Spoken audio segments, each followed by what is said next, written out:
Have you ever wondered how stars shine? The answer lies in a process called stellar nucleosynthesis. Picture the cosmos, a vast expanse dotted with glittering stars. Each one of these celestial bodies is a veritable powerhouse, an intricate nuclear reactor churning out incredible levels of energy. The fuel for this cosmic engine? The lightest and most abundant element in the universe, hydrogen. So how does this work? How does a star turn hydrogen into energy? The answer lies in a process called nuclear fusion, a core component of stellar nucleosynthesis. Here's a simplified explanation. Stars are so incredibly dense and hot that when hydrogen atoms in their core collide, they fuse together to create helium. This fusion process releases a colossal amount of energy in the form of light and heat. This is what makes stars shine. But the fusion process isn't self-starting. It requires a helping hand, a heavy-duty nudge, if you will. And that's where gravity comes into play. The enormous gravitational forces at the heart of a star squeeze the hydrogen atoms together, providing the necessary conditions for fusion to begin. Once kick-started, this fusion process is self-sustaining, as long as there's enough hydrogen to keep it going. It's a bit like a bonfire. Once you've got it started, it'll keep burning as long as you keep feeding it wood. In the case of a star, it's hydrogen that keeps the nuclear fire burning. Stellar nucleosynthesis is the cosmic dance of elements, a ballet of nuclear reactions that powers the stars. It's a process that's been ongoing for billions of years, creating not just the light that twinkles in our night sky, but also the very elements that make up the universe and everything in it. Now that we understand the fundamental process that powers a star, let's delve deeper into the birth of a star. How does a star ignite this nuclear fusion in the first place? Stars are born from the cosmic dust and gas that fill the universe. But how does this interstellar material ignite the fusion that powers a star? The story of a star begins in the cold, dark recesses of space, where vast clouds of interstellar gas and dust float like cosmic ghosts. Over time, these clouds, rich in hydrogen and helium, experience a gravitational collapse. This collapse is often triggered by a disturbance, such as the shock wave from a nearby supernova. As the cloud collapses, it fragments into smaller, denser pockets, each one a potential star.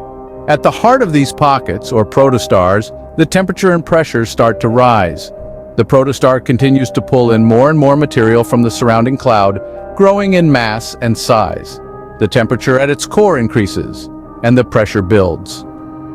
Under these extreme conditions, the hydrogen atoms, which were previously free and independent, are squeezed together so tightly that they start to combine.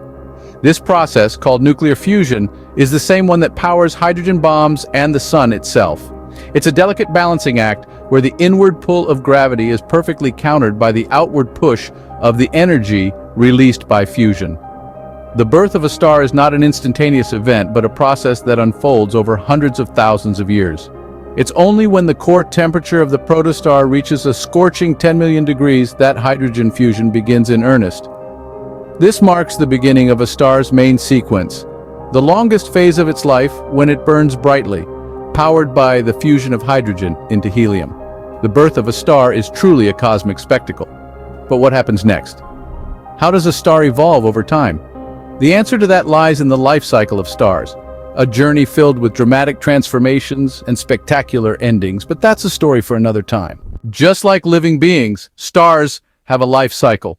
From their fiery birth to their dramatic end, stars traverse a fascinating evolutionary path. Stars begin their lives as gigantic clouds of gas and dust, collapsing under gravity's relentless pull. The heart of this cosmic maelstrom heats up, giving birth to a new star, a main sequence star like our very own sun.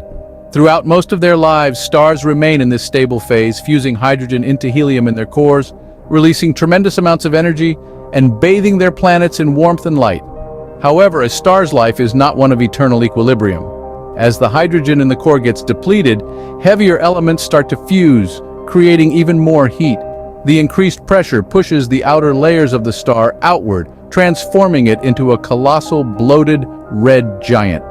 If you could see our sun in this phase, it would appear to engulf even the Earth. Yet, this swollen state is not a star's final act. What comes next depends on the star's mass. For smaller stars, the outer layers drift away, leaving behind a dense, hot core, a white dwarf. Over billions of years, this stellar remnant cools and dims, slowly fading into the cosmic backdrop. For larger stars, however, the finale is far more dramatic. The pressure and heat in their cores become so intense that they trigger a colossal explosion, a supernova. These celestial firecrackers can outshine entire galaxies, if only for a brief moment.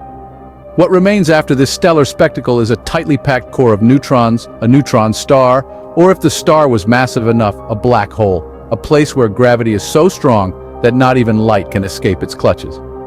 Stars live long and dramatic lives, but how does a star transport the energy generated in its core to its surface? This question brings us to the next chapter of our stellar journey, where we'll delve into the energy transport mechanisms in stars. So, stay tuned for more cosmic revelations.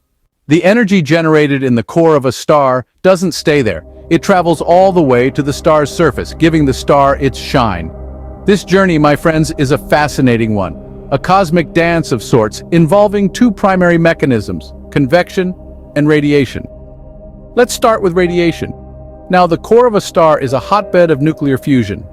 Here, energy is generated as light in the form of gamma rays. These gamma rays then embark on what we could call a random walk, bouncing around within the star's dense core. This process takes a while, possibly thousands of years, as the gamma rays gradually lose energy, transforming into lower energy photons.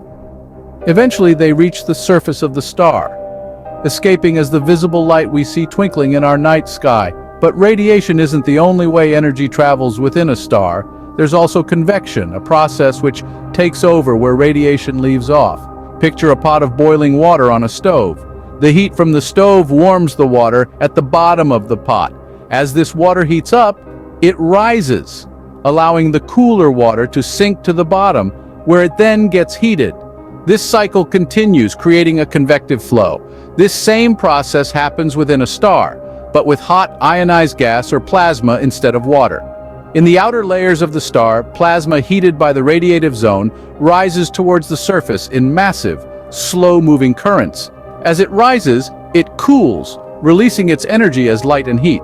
The cooler plasma then sinks back down towards the radiative zone, where it is reheated and the process begins anew. This convective flow helps to maintain the star's equilibrium, balancing the inward pull of gravity with the outward push of pressure. The journey of energy within a star is a complex process, but what happens when a star goes beyond its main sequence? What extraordinary phenomena can we observe? Well, hang tight, because we're about to delve into some truly exotic, stellar phenomena. Stars are not always calm and steady. Sometimes they exhibit extraordinary behaviors that defy our usual understanding. Let's begin with pulsars. Picture this: a star about 1.5 times the mass of our sun collapses under its own gravity in a supernova explosion. What's left behind is a dense core, spinning rapidly and emitting beams of radiation from its poles. These beams sweep across the universe like a cosmic lighthouse, and when they intersect with Earth, we perceive them as pulses of light and radio waves. This is a pulsar, a celestial object that offers invaluable insights into the nature of space, time, and matter. Meanwhile, far beyond our Milky Way, there exist quasars, the most luminous objects in the universe. These are not stars, but the active cores of distant galaxies, where supermassive black holes voraciously devour surrounding matter. As matter spirals into the black hole, it heats up and emits tremendous amounts of energy, outshining entire galaxies.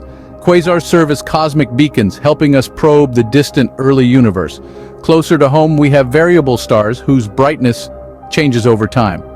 Some of these changes are rhythmic, like the pulsations of Cepheid variables, which expand and contract over regular intervals. These stars are particularly important as their predictable patterns allow us to measure cosmic distances.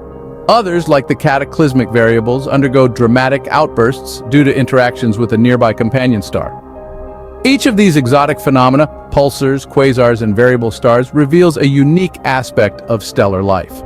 They challenge our understanding, pushing the boundaries of what we know about stars and the universe. They remind us that stars are not mere points of light in the night sky, but dynamic, evolving entities with stories spanning billions of years. From their birth to their extraordinary behaviors, stars are truly fascinating. They remind us of the vast and mysterious universe we are part of.